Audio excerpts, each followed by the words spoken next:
Okay, welcome back after the break. Break के बाद आपका स्वागत है। So we're looking at question 3, हम तीसरे सवाल पर देख रहे थे।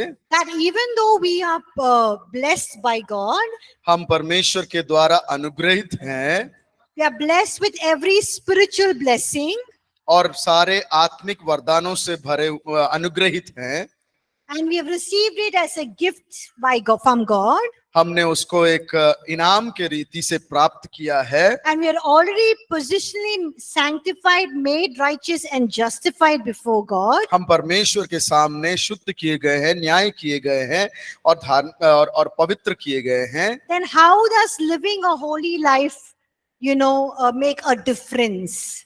कैसे एक पवित्रता के साथ जीने वाली जीवन एक अंतर दिखा सकता है। So we look at what holiness does in our lives. हम देखेंगे कि क्या पवित्रता हमारे जीवन में कर सकता है। Holiness is a key to being part of God. और परमेश्वर के भाग होने का एक कुंजी है पवित्रता। Look at John chapter 13 verse 8. यूहन्ना 13 का 8 में हम देखेंगे। यूहन्ना 13 का 8 अपने में पढ़ लीजिएगा।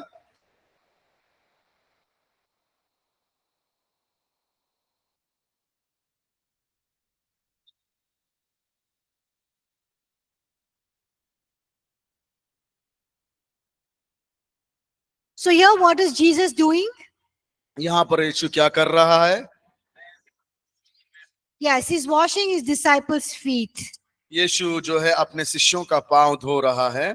So what is the meaning of this in the context that we are studying? अभी जिस रीति से हम जिस अवस्था में हम पढ़ रहे हैं उसके अनुसृत इस पद का अर्थ क्या? Jesus is saying, telling Simon, if I don't wash your feet, वो साइमन को सिमियोन को कहता है यदि मैं तुम्हारे पाँव को ना धोऊं you won't have any part in me. तुम्हारा मेरे में कोई भी भाग नहीं होगा। So the whole process or the practice of cleansing, जो प्रक्रिया है शुद्ध करने का or sanctification, या पवित्र करने का or holiness, या पवित्र होने का, that Jesus works in our lives, जो यीशु मसीह जिस प्रकार से हमारे जीवन में कार्य करता है, enables us to share more fully in his life. और उसके जीवन में ज्यादा से ज्यादा सहभागी होने का मौका देता है। So when he makes us holy, जब वो हमें पवित्र बनाता है, when he sanctifies us, जब वो हमें शुद्ध और पवित्र करता है, or when we live holy lives, और जब हम पवित्र जीवन व्यतीत करते हैं, then we are able to be part of God. और तब हम परमेश्वर के भाग बन जाते हैं। The second thing is, दूसरा जो है, holiness is a key to possessing our blessings or our possessions. हमारे अनुग्रहों को प्राप्त करने की कुंजी है पवित्रता। Look at Obadiah chapter 1 verse 17. Please read it. ओबदाया 1 का 17 पढ़े अपने में।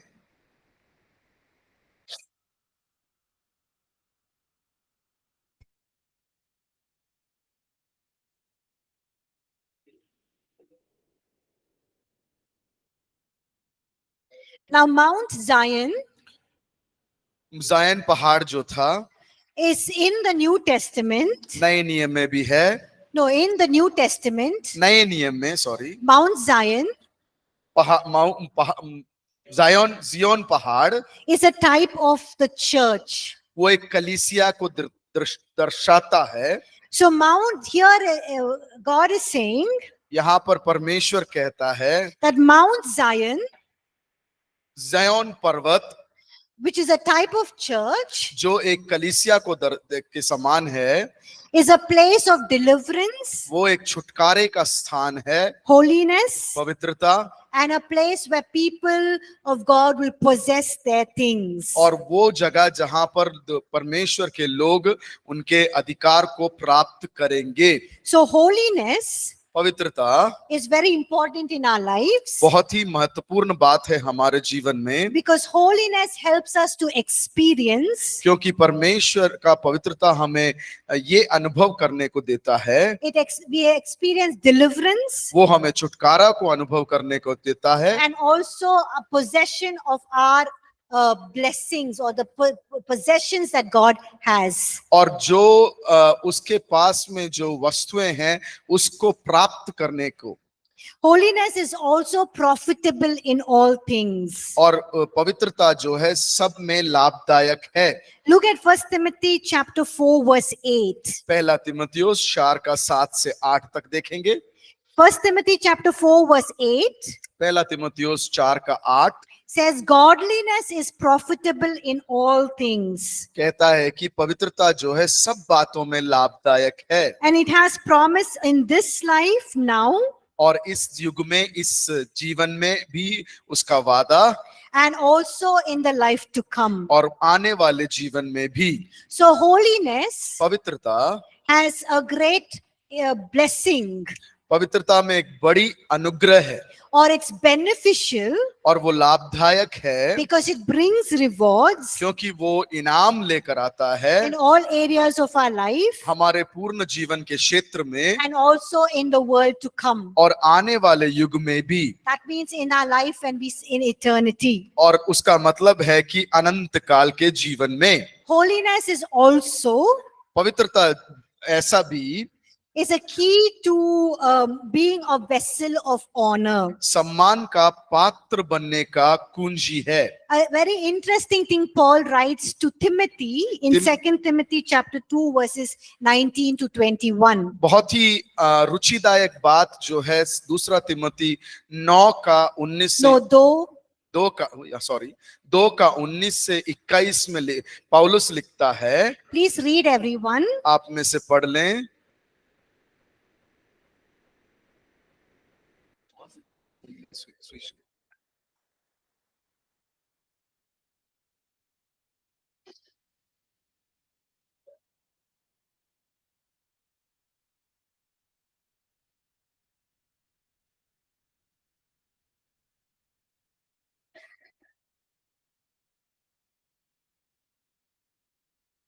So here Paul is saying, यहाँ पर पौलुस कहता है, in a house, एक घराने में there are not only vessels of gold and silver. सोने और चांदी के ही बर्तन नहीं। So in our house, there is not only vessels of porcelain and glass. हमारे घर के अंदर ग्लास और चीनी मिट्टी के बर्तन, मिट्टी के China, yes. मिट्टी के बर्तन और Not मिट्टी का बर्तन. हाँ, बट चाइना हाँ? चीनी मिट्टी और कांच के ही पात्र नहीं होते, बर्तन नहीं होते, But स्टील के होते हैं.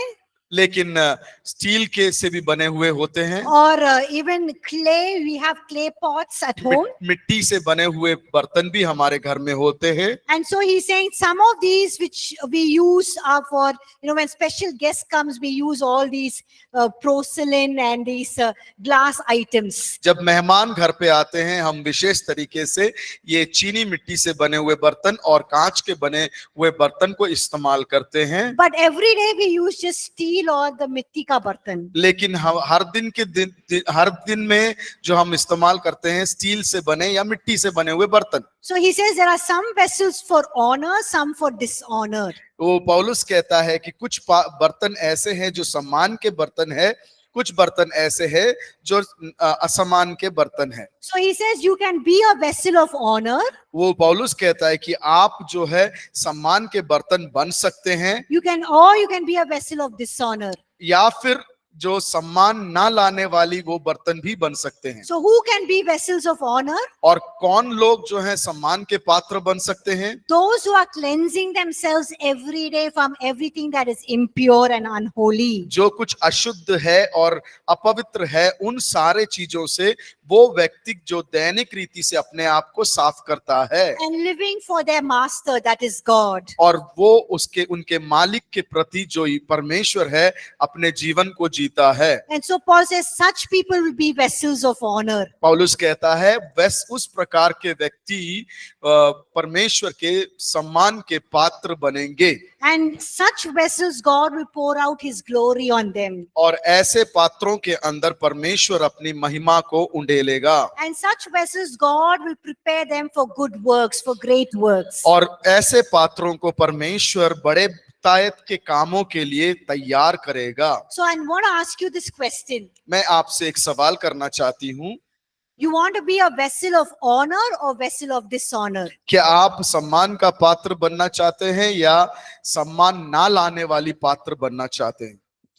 If you want to be a vessel of honor, अगर आप सम्मान लाने वाली पात्र बनना चाहते where हैं, God will pour out his glory, जहां पर परमेश्वर अपने महानता को, महिमा को उंडेलेगा, and where he would prepare you for good works and great works, और महान कार्यों को करने के लिए आपको वो तैयार करेगा, then what should you do?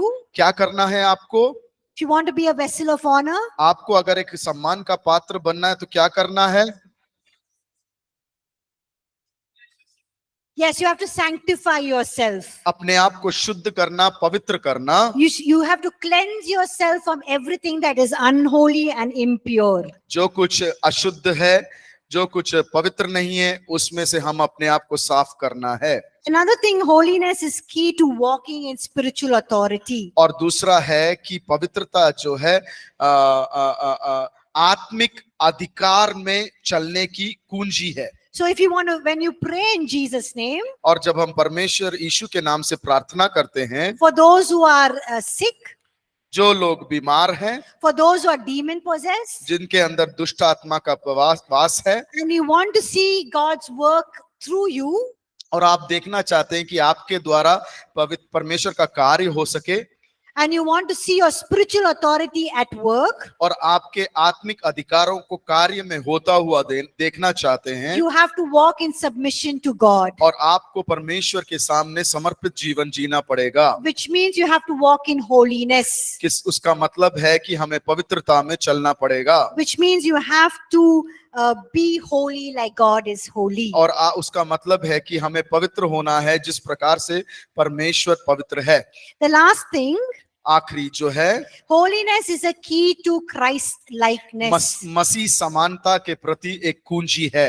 We already पवित्रता, studied about this. हमने उसके बारे में पहले सीखा था। We saw that God wants to make us holy. हमने देखा था कि परमेश्वर हमें पवित्र बनाना चाहता है, He wants us to be sanctified, justified, made righteous, और हमें वो चाहता है कि शुद्ध करे, न्याय करे और पवित्र बनाए, so that we can be like him, ताकि हम उसके समान बन सके, so that we can be like Christ. ताकि हम यीशु के समान बन सके। So all of these are the practical aspects that happen when we desire to be holy. और ये सारी चीजें जो व्यावहारिक चीजें हैं जो हमारे जीवन में होता है जब हम पवित्र होने की कोशिश में हैं। So हमने जो देखा है अभी, all of these things are the practical aspects. ये वास्तविक बातें हैं जो अब अभी तक हमने देखा है।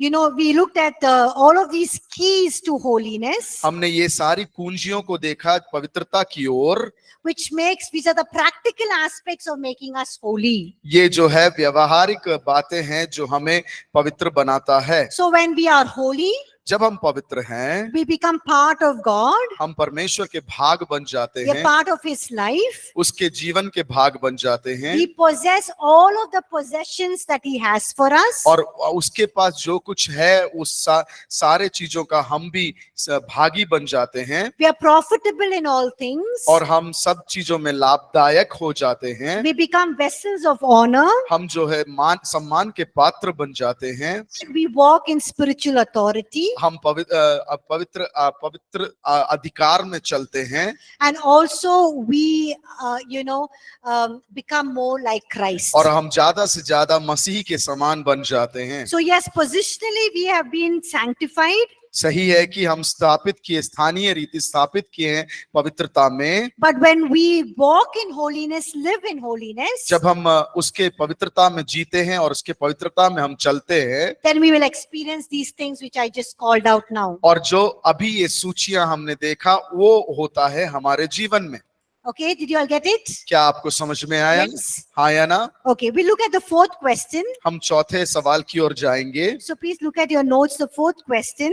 पेज नंबर 50 पे आपका नोट्स में दिया हुआ चौथा सवाल की ओर देख ले। Though we are saved, हम बचाए गए हैं, yet we have a tendency to sin और हमारे अंदर एक प्रक्रिया रहता है कि हम पाप करें and not do things that are pleasing in God's sight. और वो ना करें जो परमेश्वर की नजरों में प्रसन्नता लेकर आता है। No. That's it. प्रसन्न No, किया। but I'm saying the other way. Okay, you say. Okay, though we are saved, हम बचाए गए हैं, we have a tendency to mess up. हमारे में एक स्वाभाविक रीति से है कि हम गड़बड़ कर दें And we do not do things that are pleasing in God's sight. और वो कार्य को नहीं करते हैं जो परमेश्वर को अच्छा लगता है। And we know that sin separates us from God. और हम जानते हैं कि पाप हमें परमेश्वर से अलग करता है। So does that mean क्या उसका मतलब ये है that every time we sin, कि जब कभी हम पाप करें we become unholy? हम अपवित्र बन जाते हैं? So that's the first question. पहला सवाल। Then second question, दूसरा सवाल, how do we return back to a place of holiness in case we have sinned? अगर हमने पाप कर दिया है तो वो पवित्र स्थान में वापस हम कैसे आ सकेंगे? So what is the answer for the first question? Does it mean that every time we sin, we become unholy? पहला सवाल जो था, जब कभी हम लोग पाप करते हैं क्या हम अपवित्र बन जाते हैं? उसका जवाब, And how do we return back to God if we are in a place of, unholiness? अगर अपवित्रता के स्थान में हमें पाया जाता है तो हम किस प्रकार से वापस परमेश्वर के पास आ सकते हैं? The same answer is this for the answer that I gave for question 1. पहले सवाल के लिए जो मैंने जवाब दिया था वही जवाब। Yes, sin affects our relationship with God. हमारे जो परमेश्वर के साथ जो संबंध है उसके ऊपर पाप प्रभाव डालता है। But our position in Christ and our standing before God does not change. लेकिन हमारा स्थापित किया हुआ जगह और स्थान परमेश्वर में जो है वो बदलता नहीं है। Just like I gave you the example of the disobedient child. जिस प्रकार से मैंने आपको अनाज्ञाकारी बच्चे के बारे में एक उदाहरण दिया था। Now we'll move on to question number 5. पांचवें सवाल की ओर हम बढ़ेंगे। How important कितना जरूरी are externals? कि बाह्य चीजें, Like style of clothes we wear, जो हम पोशाक पहनने का तरीका, makeup, जो सौंदर्य वस्तुएं, jewelry, आभूषण, to being holy or not being holy. पवित्र हो या पवित्र ना हो। So what is the answer? सवाल का जवाब क्या है?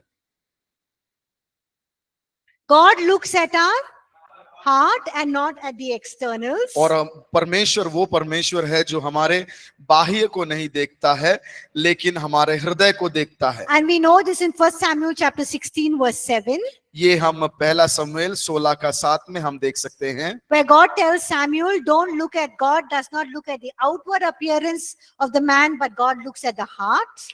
जहां पर शमूएल से परमेश्वर बोलता है ना तो उसके रूप पर या दृष्टि कर, क्योंकि मैं उसके अंदरूनी हृदय को देखता हूं। So here the emphasis is God is looking at our heart. यहाँ पर जो बताया गया है, किसके ऊपर जोर दिया गया है, वो है अपने हृदय के ऊपर, And not the externals. बाह्य बातों पर नहीं। But that does not mean उसका मतलब ये नहीं है that God is not interested in the external expressions of our godliness. और ये नहीं है कि परमेश्वर जो है हमारे ईश्वरीय भक्ति की ओर रुचि नहीं रखता। It does not mean that we can dress any which way. और उसका मतलब ये नहीं है कि हम में जो मन में आया किसी भी तरीके से हम वस्त्र पहन लें। It does not mean that we wear such clothes that reveal our body. उसका ये भी मतलब नहीं कि ऐसा वस्त्र पहन ले जो हमारे शरीर को दिखाता है। It does not mean that, we dress in such a way when somebody looks at us, they have sinful thoughts against और us. ऐसा भी नहीं है कि जब हम वस्त्र पहने और कोई हमें देखे तो उनके अंदर पापमय सोच उत्पन्न हो जाए। So look at the references, 1 Peter chapter 3 verses 1 to 6, हम पहला पत्रोस 3 का 1 से लेके 6 में देखेंगे, where Peter is saying, जहां पर पत्रस कहता है, wives, you need to be submissive to your husbands. पत्नियां तुम अपने पतियों के अधीन रहो। And he says, even if some of them do not obey the word or they are not connected to God, यदि वो परमेश्वर के वचन को नहीं मानते हैं और परमेश्वर से संबंधित नहीं हैं, but they will look at your lives and they would, live in fear of God. और वो आपके जीवन को देखकर वो परमेश्वर के भय में आ जाएंगे। And he says, let not your outward adornment be let not your adornment be merely outwardly, और आपका जो बाहरी सौंदर्य है सिर्फ दिखावे का ना हो, but it should be of your heart, the hidden person of the heart. और वो व्यक्ति जो आपके हृदय में छिपा हुआ है उसके अनुसृत होने दो। And he's given an example of the women who lived in Old Testament times. और वो उदाहरण देता है पुराने नियम में रहे हुए लोगों के विषय में, And gives an example of Sarah. और सेरा के बारे में कहता है, Says Sarah was obedient to her husband. और कहता है कि पतरस कहता है कि सेरा जो है अपने पति के आज्ञाकारी थे। But does not mean that Sarah did not adorn herself and was not beautiful. और उसका मतलब ये नहीं है कि सेरा ने अपने आप को सुंदर दिखाकर या सुंदर वस्त्र नहीं पहने। She used to wear gold and fine clothes. और वो उत्तम वस्त्र और आभूषण, सोने के आभूषण पहना करती थी। How do we know that? किस प्रकार से हम जानते हैं? Because when Abraham sends his servant to look for a wife for Isaac, जब अब्राहम जो है अपने दास को भेजता है कि ताकि अपने बेटे के लिए एक पत्नी को ढूंढ सके, when he found the right person, जब उस सेवक ने उस उचित स्त्री को ढूंढ लिया, she gives her the gold bangles. और उसने जो है सोने का कंगन उसको दिया। So in those days they used to wear a lot of gold and jewels. और उस समय के दौरान वो लोग काफी सोने और चांदी के आभूषण पहना करते थे। So it does not mean Peter is saying don't dress up, don't wear fine jewelry. पत्रस ऐसा भी नहीं कहता है कि तुम जो है सोने चांदी का आभूषण ना पहनो। He says when you come to the gathering, when you come to church, लेकिन पत्रस कहता है तुम जब मंडली में आओगे, संगति करने के लिए कलीसिया में आओगे, yes, it's important to dress well. और ये बहुत महत्वपूर्ण है कि सही रीति से वस्त्र पहनो।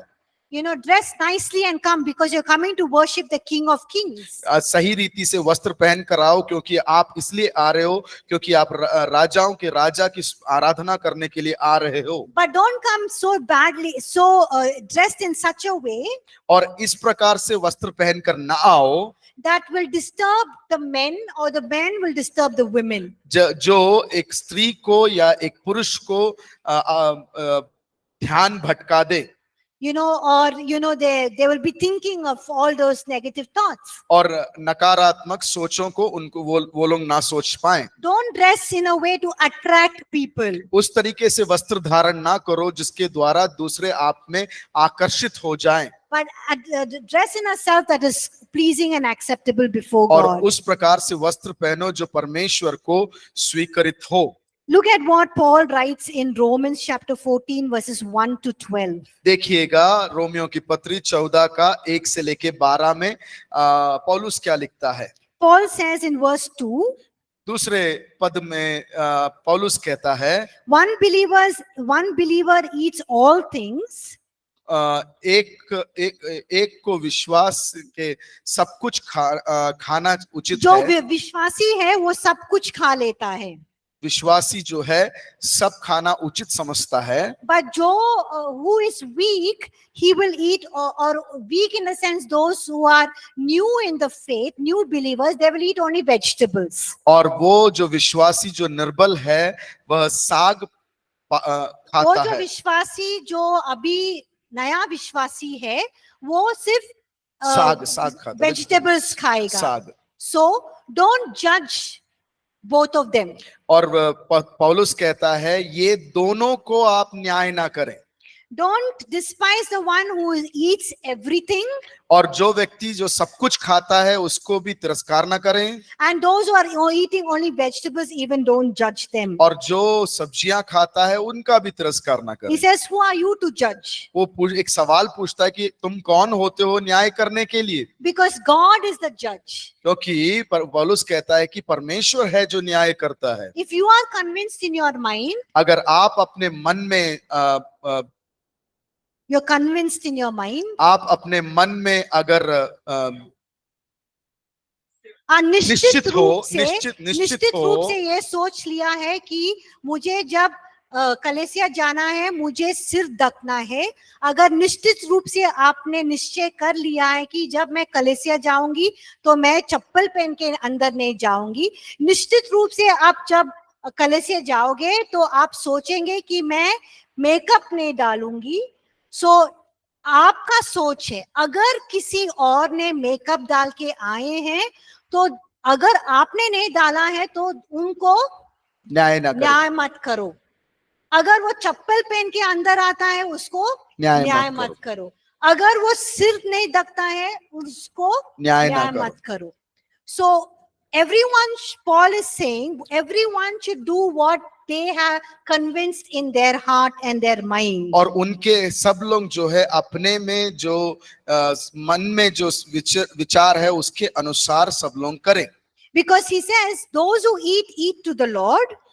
उसमें लिखा हुआ है जो परमेश्वर की तरफ खाते हैं, जो लोग खाते हैं वो परमेश्वर के लिए खाते हैं, जो वो चीज नहीं खाते वो भी परमेश्वर के लिए नहीं खाते. तो अगर कुछ लोग सोचते हैं कि मुझे बिंदी डालना है, don't judge them. They're doing it for the Lord, let them do it. If some people think मुझे मांस नहीं खाना है, अगर कोई सोचता है कि मुझे मांस नहीं खाना है इसलिए नहीं खा रहा है क्योंकि मुझे परमेश्वर को कुछ त्याग करना है, तो वो उसका काम है, उसका सोच है, उसको निजी सोच है, वो जो करना चाहता है वो करेगा. अगर आपको खाना है तो आप खाओ, पर उसको जज मत करो, न्याय मत करो. ठीक है? Did you understand? That is what समझ में आया पौलुस ने क्या बोल रहा है यहाँ पे? He's saying here. Okay? So that is about externals. वो है बाह्य तरीके से. Now the sixth question. छठवा जो सवाल है आपके पेज में, sometimes when we don't when we act very holy. कभी-कभी जब हम बहुत पवित्र अपने आप को दिखाते हैं, or we are people who want to live holy lives. और हम वैसे लोग बनकर रहना चाहते हैं जो पवित्र हैं, then people make fun of us. तब लोग जो है हमारा मजाक उड़ाते हैं. You know, they make fun of us, like they say, oh, this person acts very holy. और वो लोग ये तरीके से मजाक उड़ाते हैं कि ये तो बहुत अपने आप को पवित्र करके दिखाता है. Or the person, they say that oh, the person thinks they are very godly. और लोग बोलते हैं कि ये तो बहुत ईश्वर में भक्ति रखने वाला व्यक्ति है करके मजाक उड़ाते हैं. So what do we do at those times? उस समय में हम करें क्या? When we really want to live holy lives, जब हम पूर्ण रीति से पवित्र जीवन जीना चाहते हैं, and people make fun of us, और लोग जब हमारा मजाक उड़ाते हैं, what do we do? हम क्या करें? Just avoid them. Yes. उनको ध्यान न दें. Because your honor comes from whom? आपका सम्मान कहाँ से आता है? God. परमेश्वर से. And also you need to look for your praise not from men but from God. आपका सम्मान जो है मनुष्यों के पास से नहीं उम्मीद रखना है, परमेश्वर के पास से उम्मीद रखना है. And the second thing you need to do is, दूसरा बात तो जो आपको जो करना है, yes, people will make fun of you, आप लोगों का लोग मजाक उड़ाएंगे, but your conduct will speak to them. आपका चाल चलन जो है उनसे बातचीत करेगा. Look at the two references given in 1 Peter chapter 2. दो जो भाग परमेश्वर के वचन में से दिया है वो देखें. पहला पत्रस 2 अध्याय, and look at verse 12. 12वें पद में हम देखेंगे. Everyone can read that. 12वां पद आप सब लोग पढ़ लीजिएगा। And Matthew chapter 5 verses 13 to 16. और मत्ती रचित सुसमाचार 5 का 13 से लेके 16 तक।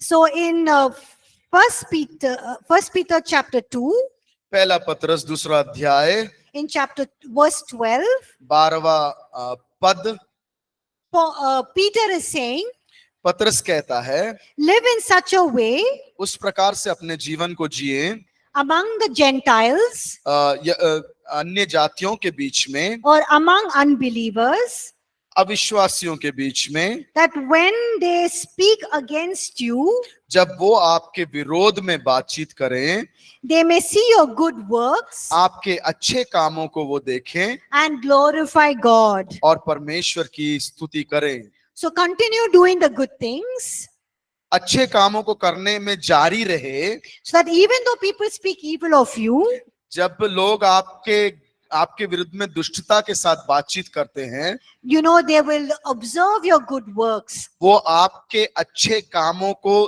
ध्यान देंगे and glorify your Father. और आपके परमेश्वर को महिमा देंगे। In Matthew chapter 5, मत्ती रचित सुसमाचार उसके 5वें अध्याय में Jesus is saying, be salt and light. परमेश्वर यीशु कहता है कि आप नमक और ज्योति बनो। When you are salt and light, you will be a testimony to others. जब आप नमक और ज्योति बन जाओगे, आप दूसरों के लिए गवाही बन जाओगे। Now, question number 7. 7वां सवाल, Sometimes we feel guilty, condemned, and unworthy to come before such a holy God. और कभी कभी जो है हम जो है परमेश्वर ईश्वर के सामने हमें आने में दोषित, दंडित और अयोग्य हमें महसूस होता है। And yet we want to worship this God.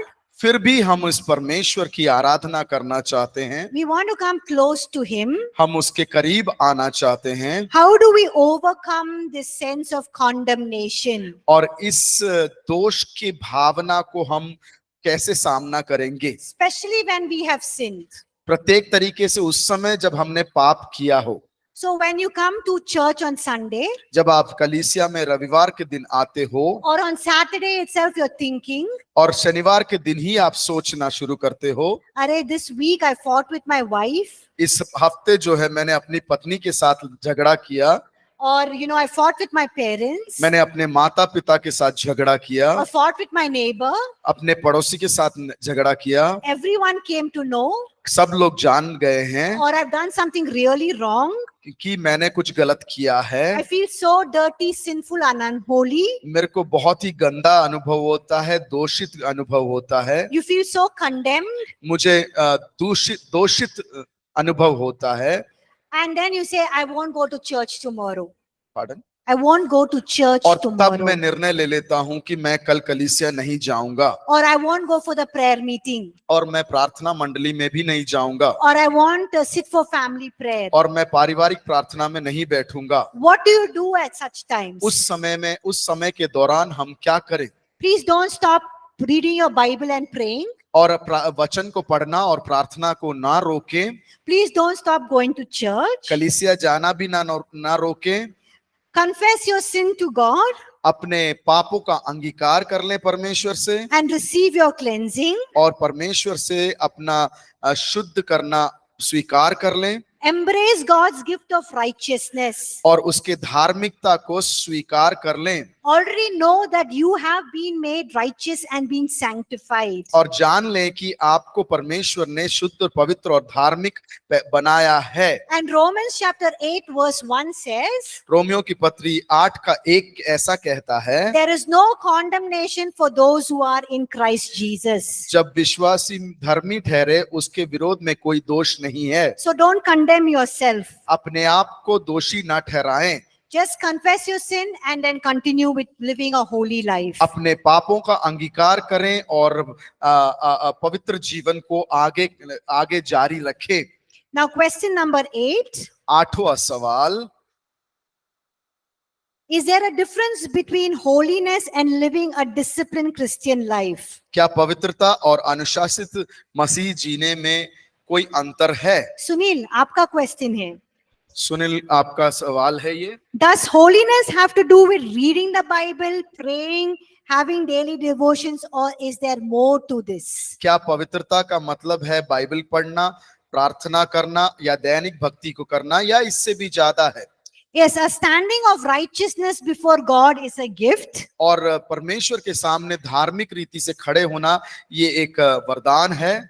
But holiness is something that God works in us. और लेकिन पवित्रता वो प्रणाली है जो परमेश्वर हम में कार्य करता है through His Word and His Spirit. और उसकी वचन के द्वारा और उसके आत्मा के द्वारा, And also He disciplines us through people. और दूसरों के द्वारा भी वो हमें अनुशासित करता है। So all is important. सब चीजें महत्वपूर्ण है। Standing in righteousness and standing in righteousness and in and being sanctified. परमेश्वर में पवित्र रहना, Standing in righteousness परमेश्वर में धार्मिक रहना is God's gift. वो एक परमेश्वर का वरदान है। But holiness is something that God works in us. लेकिन पवित्रता वो चीज है जो परमेश्वर हम में काम करता है Through His Word and His Spirit. उसके वचन और पवित्र आत्मा के द्वारा। So reading the Bible, praying, इसीलिए वचन को पढ़ना और प्रार्थना करना, daily devotions, दैनिक भक्ति, all is very important. वो सब बहुत महत्वपूर्ण है। Okay, we'll just look at what are the things that destroy holiness and stop. और हम वो चीजों को देखेंगे क्या पवित्र आत्मा को नाश करता है और हम खत्म करेंगे। So that is your question. आपने पूछा था? Yeah. पीछे जो Yes. आपने पूछा था, What are the things that destroy personal holiness? वो क्या बातें हैं जो पवित्रता को नष्ट नहीं तो खत्म कर देता है। First one is hypocrisy. पहला है पाखंडीपन। Look at Matthew chapter 23 verse 27. देखेंगे मत्ती रचित सुसमाचार 23 के 27 को। Everyone read that please. अपने में पढ़ लीजिएगा।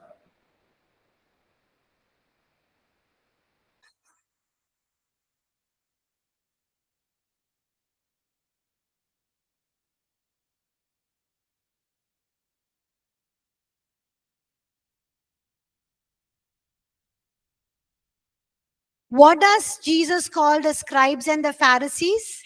जो फरीसियां हैं और शास्त्रियों को यीशु क्या बुलाता है? What does he call them? क्या बुलाता है? पाखंडी. पाखंडी। इंग्लिश में hypocrites बोलते हैं. इंग्लिश में हिपोक्रेट्स बोलते हैं। हिंदी में कपटी। कपटी। कपटी. कपटी, पाखंड, ढोंगी। Dongi, okay. So who are these pakti or कपटी, कपटी। kapti? Who is kapti and who is dongi? कौन है? कपटी लोग कौन होते हैं? बाहर से जो अच्छे दिखते हैं। आपका क्वेश्चन फिर से आ रहे हैं हम लोग। और बाहर से जो अच्छे प्रकार से दिखते हैं, When they want to look good before people, लोगों के सामने अच्छा दिखना चाहते हैं, but they are not concerned about the condition of their heart. लेकिन वो अपने हृदय के अवस्था के बारे में चिंतित नहीं है।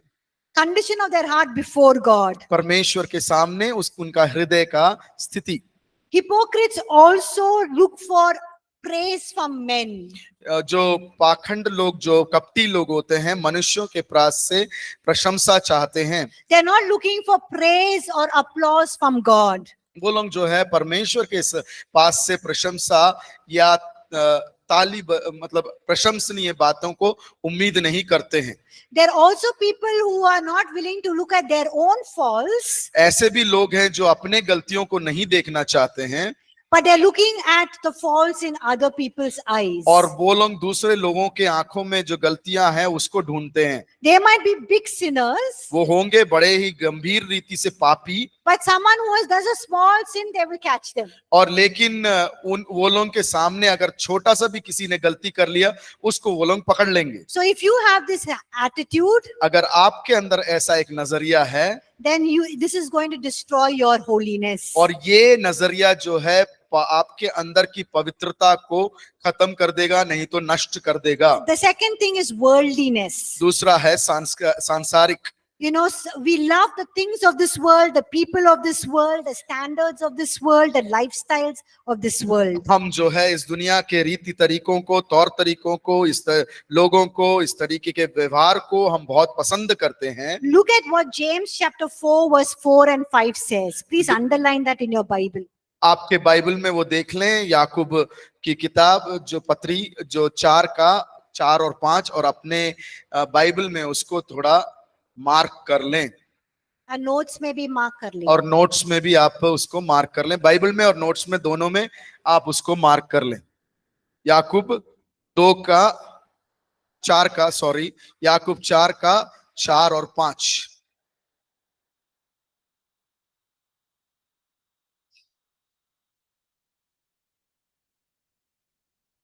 What does James say here? That friendship with the world is?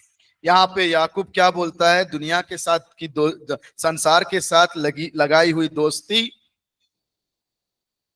अगर आप संसार के साथ दोस्ती करते हैं तो क्या? Yes, you are enemy with God. परमेश्वर के बैरी हो गए हो। So those who want to be friends of the world, जो कोई व्यक्ति संसार से दोस्ती करना चाहता है, they become enemies of God. वो परमेश्वर के शत्रु बन जाते हैं। And it says that the spirit that dwells in us, जो आत्मा हम में वास करती है, is a very jealous spirit. और वो बहुत ही ईर्ष्या रखने वाली आत्मा है। That means what? उसका मतलब क्या है? Yes, the Holy Spirit wants all of us. और पवित्र आत्मा हमें संपूर्ण रीति से चाहता है। The Holy Spirit doesn't want us to love God half and the world half. पवित्र आत्मा ये नहीं चाहता कि हम आधा भाग परमेश्वर से प्रेम करें, आधा भाग से इस जगत को प्रेम करें। The Holy Spirit wants us to love Him fully, totally. पवित्र आत्मा चाहता है कि हम उसको पूर्ण रूप से प्रेम करें। Look at what 1 John 2:15 and 17 says. देखिएगा, पहला यूहन्ना 2:17 और 17 से लेके 2 यूहन्ना 2:15 से लेके 17 में क्या लिखा हुआ है? Says anyone who loves the world, जो कोई इस दुनिया से प्रेम करता है, the love of the Father is not in him. उसके अंदर पिता का प्रेम नहीं है। So if you love the world, you cannot love God. अगर आप संसार से प्रेम करें तो परमेश्वर से प्रेम नहीं कर सकते हैं, And you are enemies of God. और परमेश्वर के शत्रु बन जाते हैं। The third thing is strife.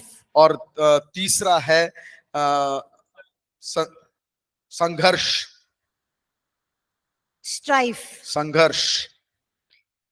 Hebrews chapter 12 verse 14 says, इब्रानियों 12:14 कहता है, pursue peace with all people and holiness. और उसमें लिखा हुआ है कि सबसे मेल मिलाप रखें और पवित्रता के खोजी हो, जिसके बिना कोई प्रभु को कदापि ना देखेगा। मेल मिलाप नहीं, just not getting along. Peace. समाधान। Yes, Shanti. You know, Shanti, you need to शांति बनाए रखना है। दूसरों के साथ समाधान बनाए रखना। एक दूसरे के साथ हमेशा शांति बनाए रखना है।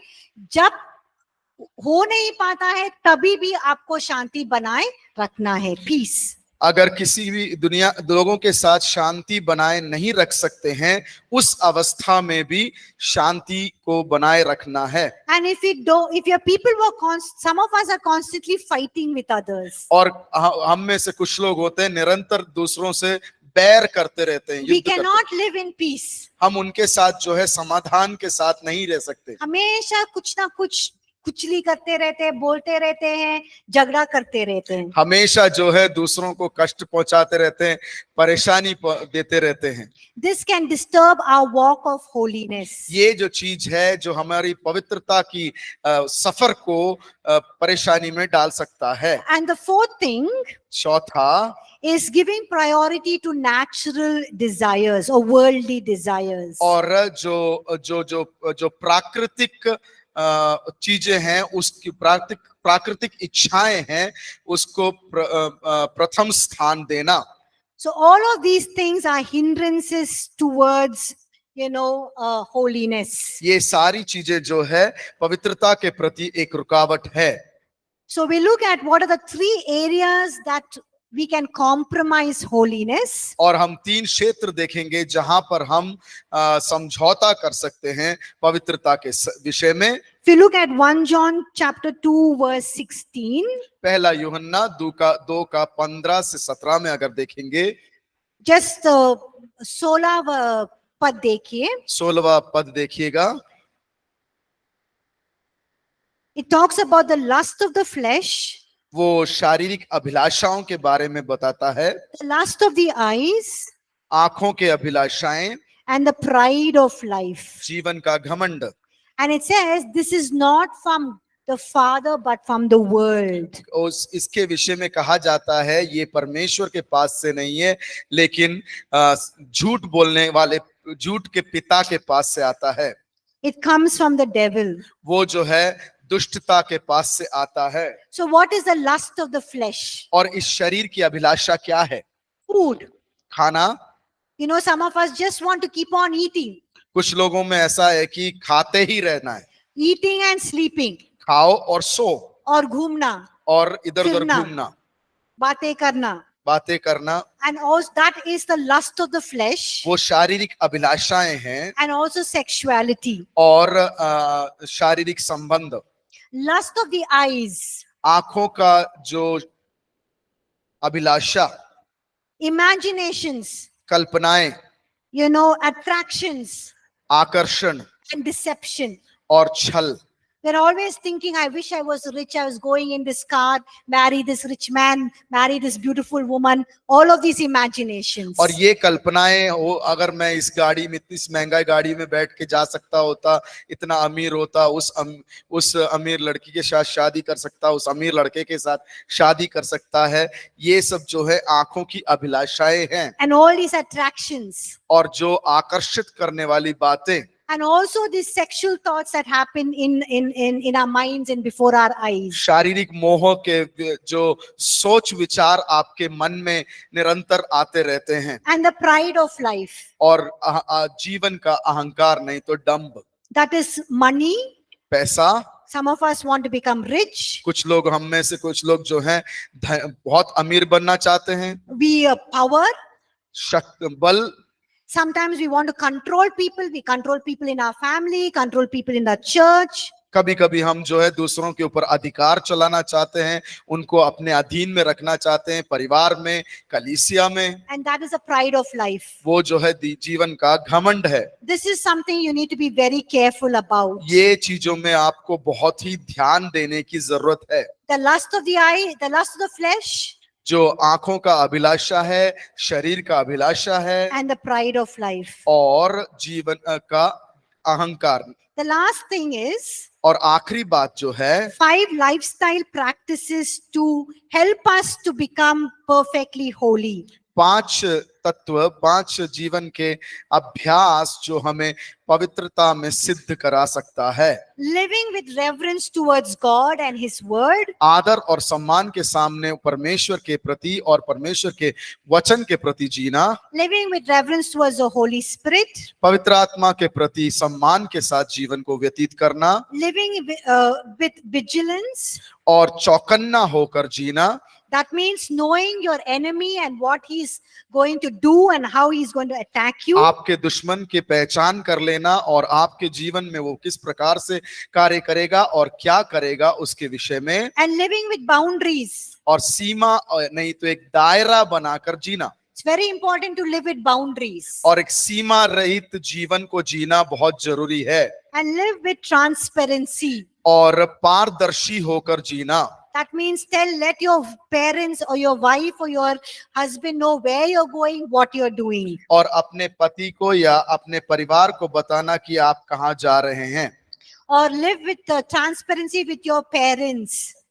और अपने माता पिता के साथ एक पारदर्शी जीवन को व्यतीत करना। And live with humility. और नम्रता के साथ जीना। That means live with being accountable to people who you serve. और जो लोगों को आप सेवा करते हैं उनके प्रति एक नम्र होना। When you follow all of these things, you will practice holiness. और जब आप इन सारे चीजों को अपने जीवन में जोड़ लेंगे तो आप पवित्रता के साथ जी पाएंगे। The last chapter is about beauty of holiness. और आखिरी अध्याय जो है वो पवित्रता की सुंदरता के विषय में है। It's about worship. वो आराधना के विषय में है। And since you already studied about worship, I'm not going to be touching on the 9th chapter. और नवे पाठ जो है जिसके बारे में वह आराधना है विषय, उसके बारे में और पहले से आपने पढ़ लिया, सीख लिया है, पढ़ लिया है, इसलिए मैं उसको नहीं देखना चाह रही हूँ।